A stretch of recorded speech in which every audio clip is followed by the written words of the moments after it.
All right, so Edward made 8 points, 8 arguments. I'm going to respond to each and every single one of them. The first one, the verifiable evidence of something which is supernatural, which links to his second point, which is the non-evidence of miracles. I'm going to prove today that Edward believes in miracles. What did you say? Let me say again. Edward believes in miracles. What is a miracle? According to Edward and according to David Hume, it's a violation of the laws of nature. It's a violation of the laws of nature. What is a miracle? Something which goes outside the 5 senses, which can't be really detected by science. Because naturalism, according to the Oxford Concise Companion, or philosophy, is something which can only be seen by science. The Quran responds. It says, وَضَرَبَ لَنَا مَثَلًا وَنَسِيَ خَلْقَهُ قَالَ مَنْ يُحْيِي الْعِظَامَ وَهِيَ رَمِيمٌ قَالَ يُحْيِيهَا الَّذِي أَنْشَأَهَا أَوَّلَ مَرَّةٍ وَهُوَ بِكُلِّ خَلْقٍ عَلِيمٌ. He says, they say to us, they say, he struck an example and they say, who's going to raise the dead when it becomes dust? The one who gave it life the first time. Now let's think of this. Have we ever seen the transition from chemistry to biology? No. This is referred to as abiogenesis. Yes? When chemistry becomes biology. Every study of biology presupposes this. Because if there's no such thing as a movement from chemistry to biology, there cannot be biology. Therefore, the dead became the living. Have you seen that? No. Have you sensed that? No. Is it scientific? No. Do you believe in it? Yes. It's a miracle. Just like Jesus raising the dead, it's a miracle. Just like the day of resurrection, it's a miracle. So just as all of those things will happen, the Quran says, you can believe in all of that. It's premised on the movement from a non-living chemistry to a biology. You believe in it. We all believe in miracles. If that is how it's defined, and that's how he defined it. Number 3, the dependence of conscious minds on the brain, which is a philosophical discussion, frankly. Raymond Tallis, who wrote a book called Aping Mankind, he's a neuroscientist. He asked the question, if consciousness is in the brain, where is it in the brain? What's the natural explanation for where consciousness is in the brain? Really, frankly, the idea that you can lose consciousness through anesthetic and then be not in a state of consciousness is refuted by dreams. The existence of dreams. I close my eyes, what I see. How can you explain dreams? This is the problem of hard consciousness, the hard problem of consciousness. You can't bypass the academics. This is something that philosophers have been talking about since time began. Number 4. That the argument from evolution doesn't contradict theism. But which evolution are we talking about? Darwinian evolution after the 1960s? One thing will refute this. The problem of induction. Science has the problem of theory-ladenness, of induction, of interpretation, all of these things. You can't say that it's definite, and he didn't say that, he was careful in his wording, he says most likely. But that could be reformulated. If new data is found, it could be reinterpreted. It has been reinterpreted. In fact, there's more likelihood that our evolutionary conceptions will change. So you can't really use this as an argument. The argument from evil. What is evil? Here's the thing, ladies and gentlemen. On naturalism, evil does not exist. It's a cultural construct. It's a social construct. Look at the works of Bertrand Russell, of Nietzsche, postmodernists. Even Richard Dawkins in The Blind Watchmaker, he says there's no such thing as good. There's no such thing as evil. It's all pitiless indifference. That's what he says. Why? Because on naturalism, you cannot put morality under a microscope. There's no way of ascertaining that there is any morals on naturalism. There is no objective morality. What evil are you talking about?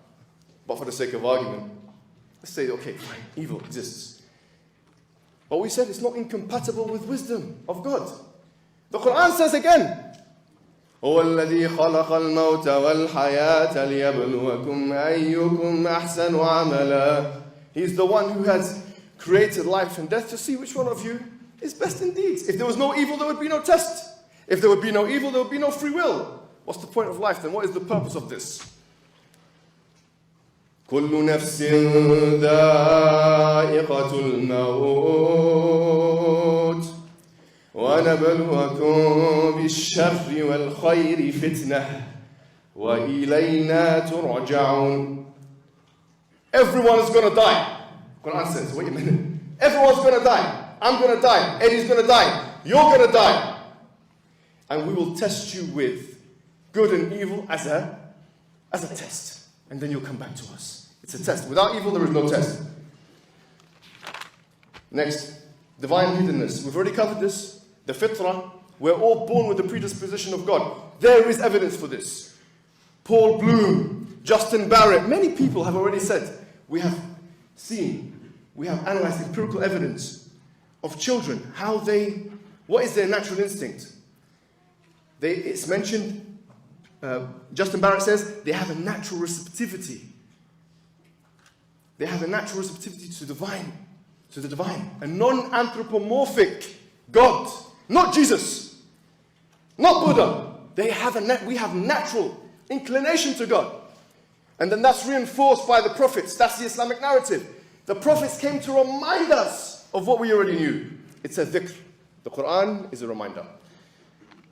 Just like if you were separated from your parents or your mother, and then you're reunited with her, she is by natural instinct. And the same thing with God.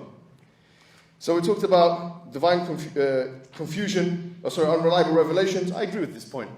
There are unreliable revelations, but I would want to see how that is the case with the Quran. There was no argument there.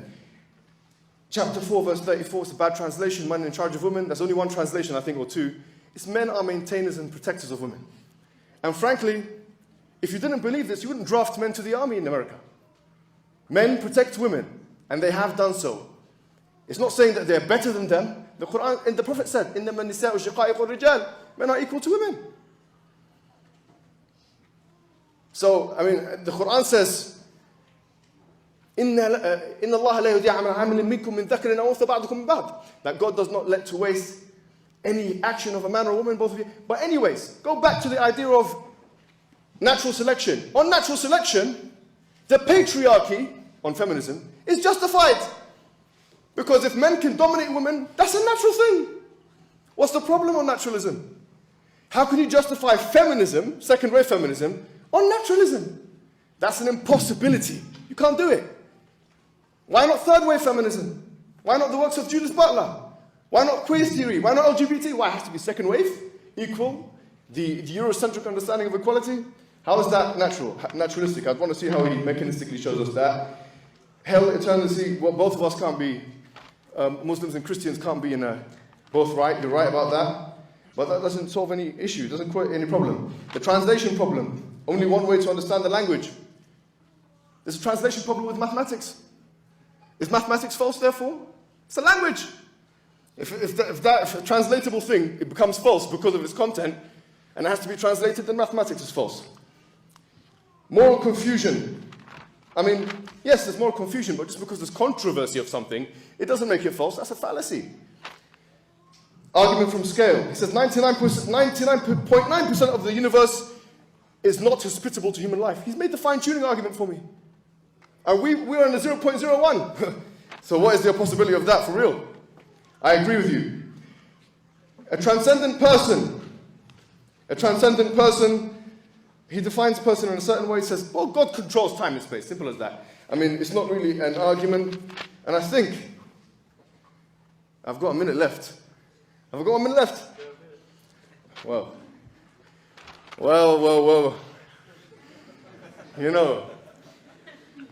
Here's the thing, guys. Don't be swayed by the red herring.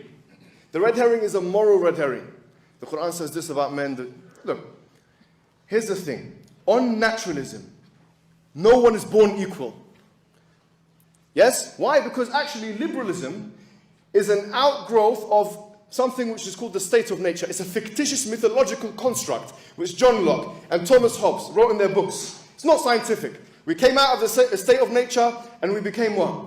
We became connected socially, contractually into the state. So the whole of liberalism and human rights, by extension, is a myth. It's a liberal myth. Show me on naturalism how liberalism is true. How we're all born equal. In fact, I'm tall, you're average height. We're all different. On naturalism, we're all different. Thank you very much.